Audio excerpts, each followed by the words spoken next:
बहुत समय पहले की बात है। एक बार एक बौद्ध भिक्षु गंगा किनारे स्थित एक गांव में अपने शिष्यों के साथ स्नान कर रहे थे। तभी एक राहगीर आया और उसने पूछा, महाराज, इस गांव में कैसे लोग रहते हैं? दरअसल मैं अपने मौजूदा निवास स्थान से कहीं और जाना चाहता हूँ। बौद्ध भिक्षुक बोले, जहाँ तुम अभी रहते हो वहाँ किस प्रकार के लोग रहते हैं?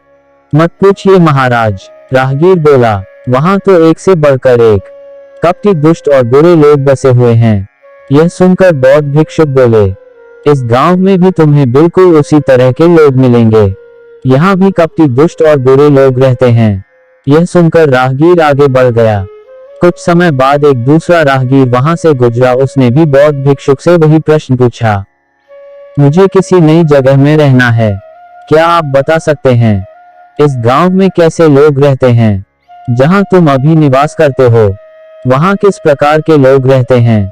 बौद्ध भिक्षुक ने इस राहगीर से भी वही प्रश्न पूछा तो राहगीर बोला, वहां तो सब बड़े सुलझे और अच्छे लोग होते हैं।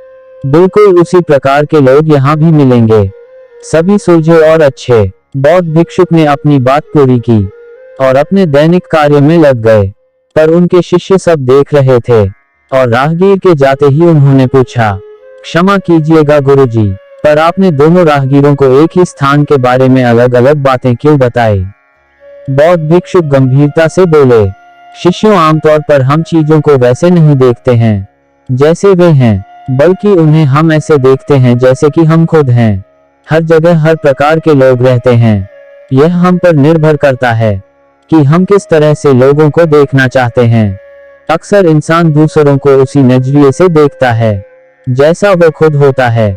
उस पहले राहगीर को सभी गांव वासी कपटी, दुष्ट और बुरे लोग लग रहे थे, क्योंकि वह खुद अंदर से कपटी, दुष्ट और बुरी सोच वाला इंसान था।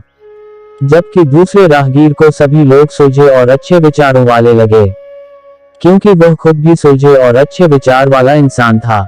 जिंदगी में मेरी एक बात हमेशा याद रखना, हमें हमारे आसपास की चीजें वैसे ही दिखते हैं जैसे हम होते हैं, तो हमें बाहरी चीजों को नहीं बल्कि खुद के नजरिए को बदलने की जरूरत है। शिष्य उनकी बात समझ चुके थे और आगे से उन्होंने जीवन में सिर्फ अच्छाइयों पर ही ध्यान केंद्रित करने का निश्चय किया। दोस्तों, आपको यह छोटी छोटी कहानियां और उनकी सीख कैसी लग रही है? हमें कमेंट सेक्शन में जरूर बताइएगा। आप अपने सुझाव भी लिखें जिससे हम और बेहतर करने की कोशिश करें। फिर मिलेंगे दोस्तों अगली वीडियो के साथ।